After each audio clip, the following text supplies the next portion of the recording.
Hello friends, welcome to our channel industry engineers. आज हमारा topic है अल्फा न्यूमेरिक सीरीज। अल्फा न्यूमेरिक सीरीज मोस्टली करके आपको बैंक में, एसएससी में, यूपीएससी में, मतलब जितनी भी आपके एग्जाम्स हैं ना यूपी लेवल के, उन सब में आपको देखने को मिलेगा। इवन सेंट्रल लेवल पे ये एक नया फॉर्मेट है क्वेश्चन पूछने का। इससे आप ये भी कह सकते हैं कि रैंक एंड ऑर्डर का भी पार्ट ये है, क्योंकि रैंक एंड ऑर्डर में जिस तरह से हमें रैंक बतानी होती है, ये रैंक एंड ऑर्डर के क्वेश्चन मेनली ना दे करके इसे दे देते हैं। अल्फा न्यूमेरिक सीरीज में क्या होगा, अल्फाबेट भी होंगे, न्यूमेरिकल्स भी होंगे, सिंबल्स भी होंगे, सब कुछ होगा, मतलब एक मिक्स आपके सामने रहेगा।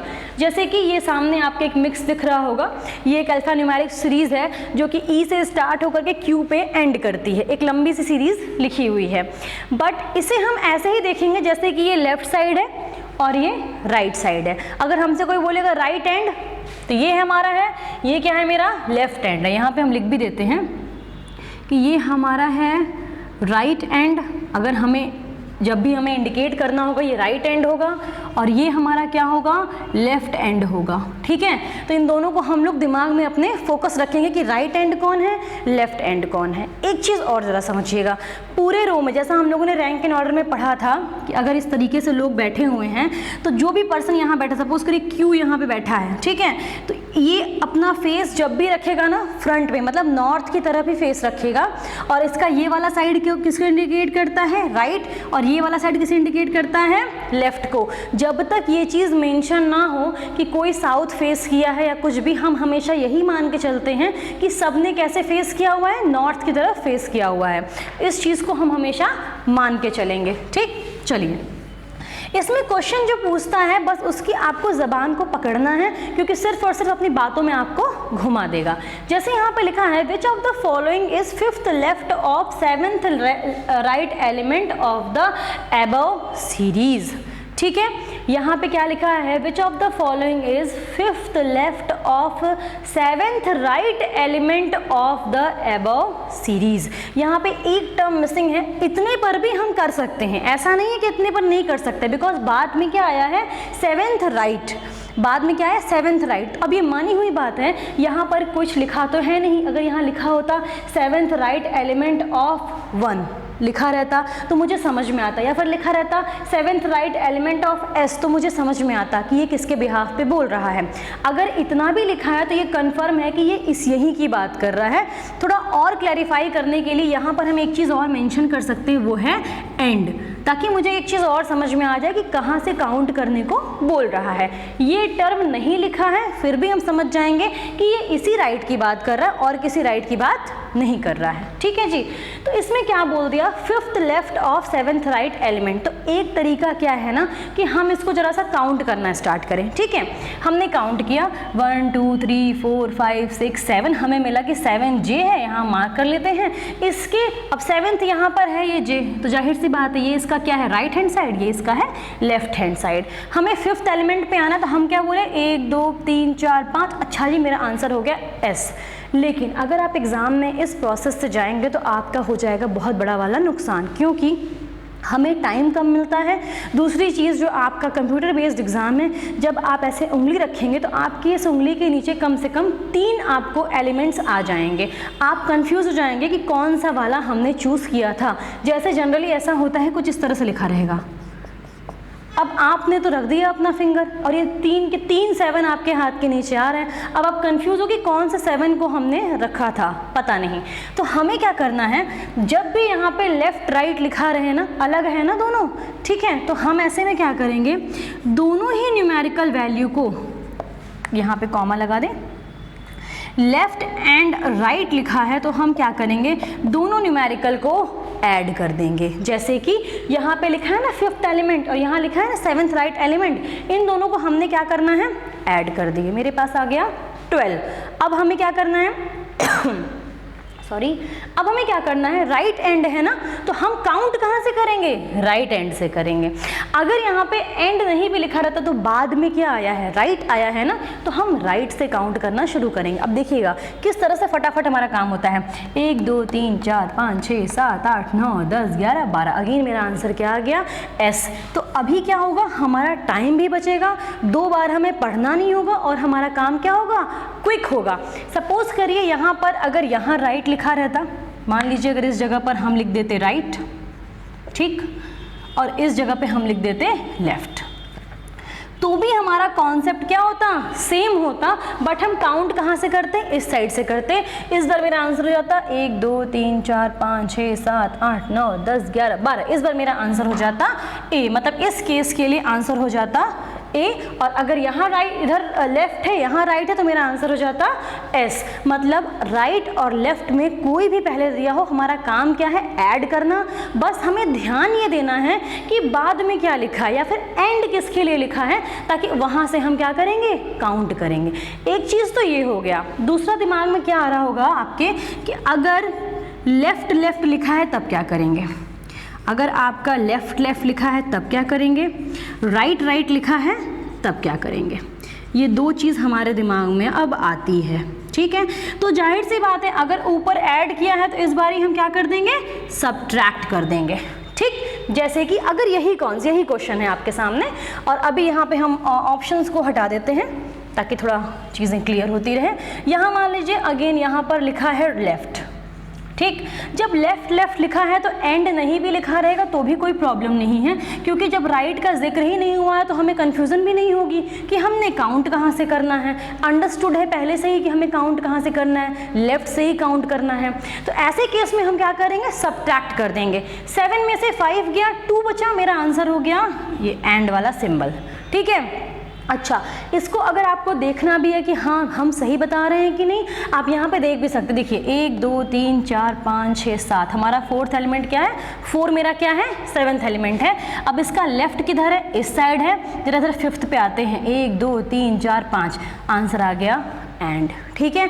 तो अगर आपका राइट राइट भी लिखा रहेगा तो यही काम हम लोग यहाँ से करते। इसी जगह पे मान लीजिए अगर राइट राइट लिखा रहता, सपोज करिए अभी तो लेफ्ट लेफ्ट था, हमने यहाँ पे राइट राइट मेंशन कर दिया, तो ऐसे केस में हमारे लिए आंसर क्या हो जाता, इस बार हमारा आंसर पी हो जाता। हम बेसिकली क्या करते, सबट्रैक्ट करते और हमारा काम हो जाता। ये हम एक बहुत ही छोटी सी अल्फा न्यूमेरिक सीरीज़ लिए हैं। एग्जाम में आपको 2-2 लाइन की बड़ी बड़ी अल्फा न्यूमेरिक सीरीज़ मिलती है, जहाँ पर ये कॉन्सेप्ट बहुत ज़्यादा काम आता है। अब हम चलते हैं ज़रा और वैरायटी देखते हैं कि और कैसे क्वेश्चंस पूछे जाते हैं। अब हम चलते हैं कुछ और क्वेश्चंस को देखते हैं। क्वेश्चंस कुछ इस तरीके से हैं, what will come in place of question mark, ठीक है। क्वेश्चन मार्क हो या फिर ब्लैंक हो, यहाँ पे हम एक क्वेश्चन मार्क भी कर सकते हैं।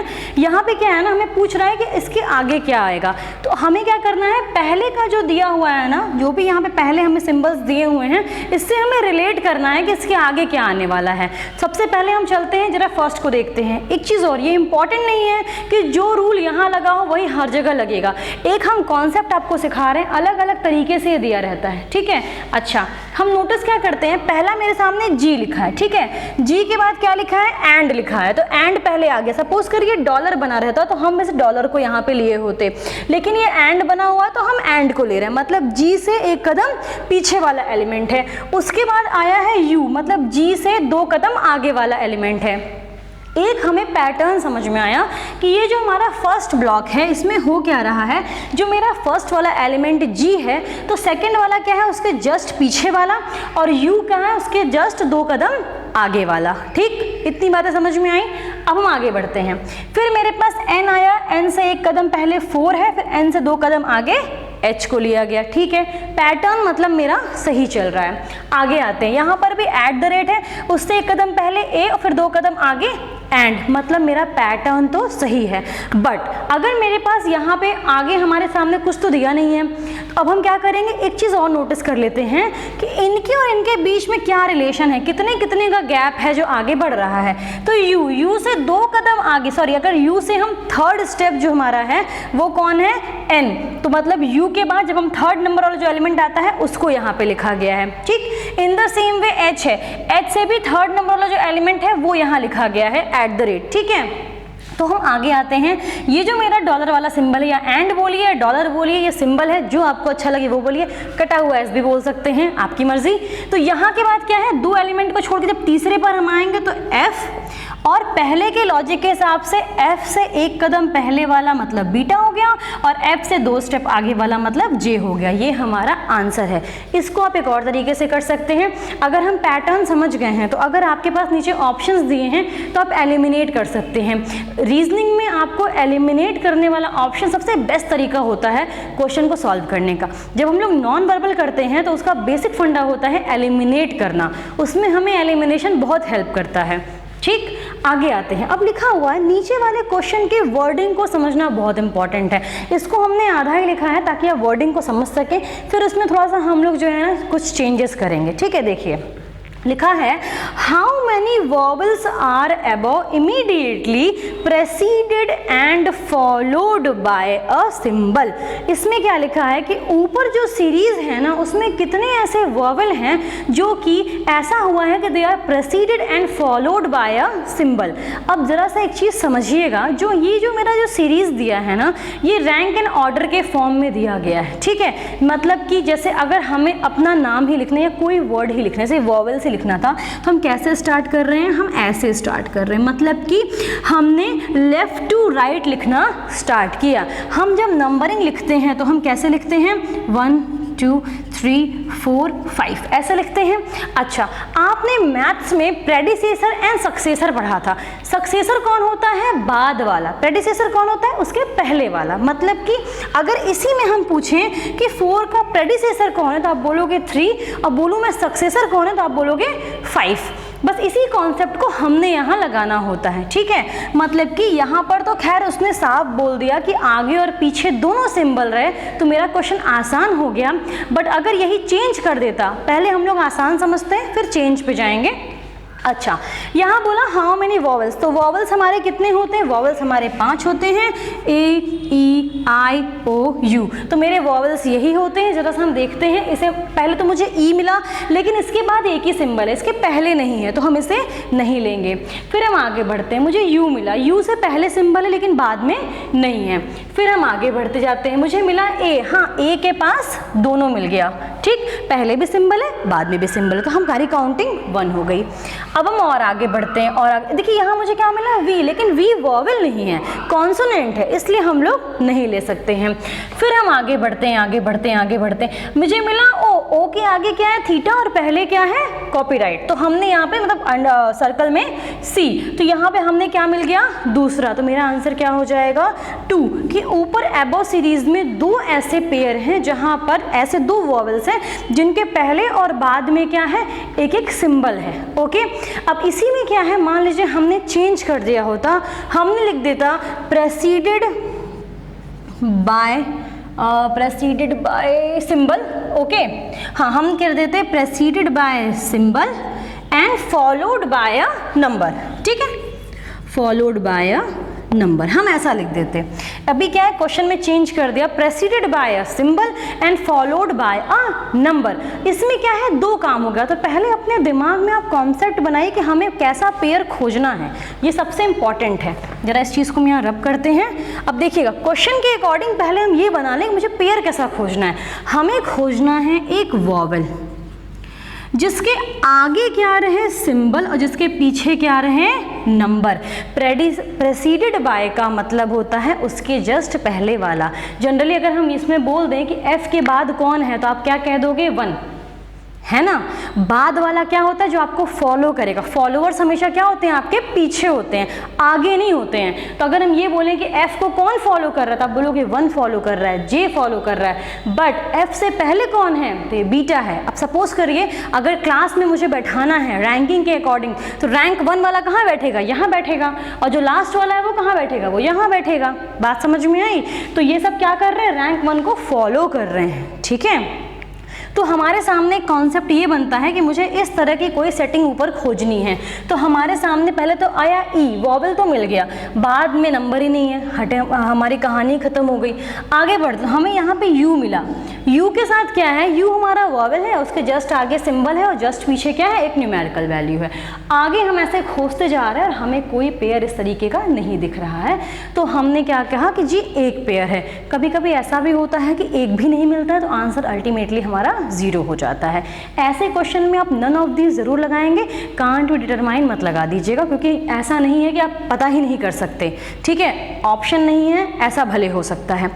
Thank you so much guys for watching our session. मिलते हैं नए वीडियो में। इसी तरीके से आप पढ़ाई करते रहिए और एग्जाम क्वालिफाई करते रहिए। Thank you so much.